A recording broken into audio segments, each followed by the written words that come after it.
COVID is such a challenging time, and the communities are facing many complex challenges. The very first thing we did was just reach out to all our communities and go, who's open? Who's not open? Who's at risk because they don't have protection for their staff?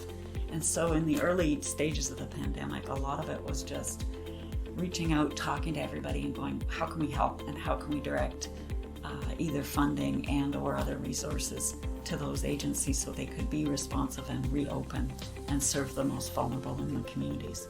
And obviously we've got growing homeless populations in most of our island communities. And so one of the key things we wanted to do was to keep COVID out of the homeless population, because we knew that would be a super spreader. That would make for problems for everybody, and we wanted to keep that vulnerable population safe.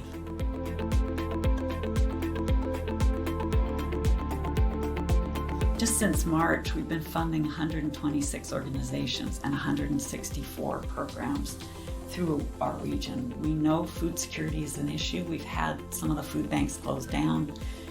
We had to step in and figure out how to get donors' dollars to get food delivered in some of these more remote communities. Many people have been laid off, and so what we're seeing is families actually facing food insecurity for the first time. The mental health issue, vulnerable seniors, the teens, and young adults is certainly a big area that we're seeing a great need for mental health supports. We know we're seeing from point-in-time counts that United Way does in March, we're seeing an increase of absolute homelessness. What I'd like our donors to really understand is we're trying to move upstream to prevent people from being homeless.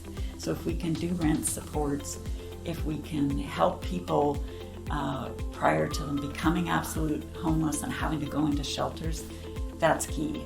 Our real concern right now is we've been responsive both with the federal dollars and with our donor dollars this fall, but if we don't run a strong campaign this fall, many of those programs aren't going to be available next year. The North Island is often lacking certain services, and especially in terms of connecting. As you know, there's a 2-hour drive between Campbell River and Port McNeill. So one of the things that became eminently important was the connecting seniors with one another.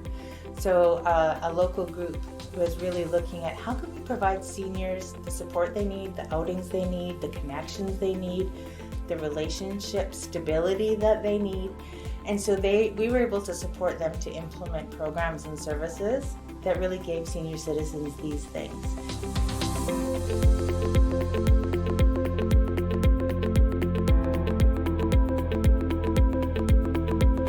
In Port Hardy, they're working on a warming center, for instance. So we're really looking at how can we support this warming center. We not only support with our funding, we also support with our knowledge of connections and relationships across our entire region, and that's been very helpful, especially for these rural communities.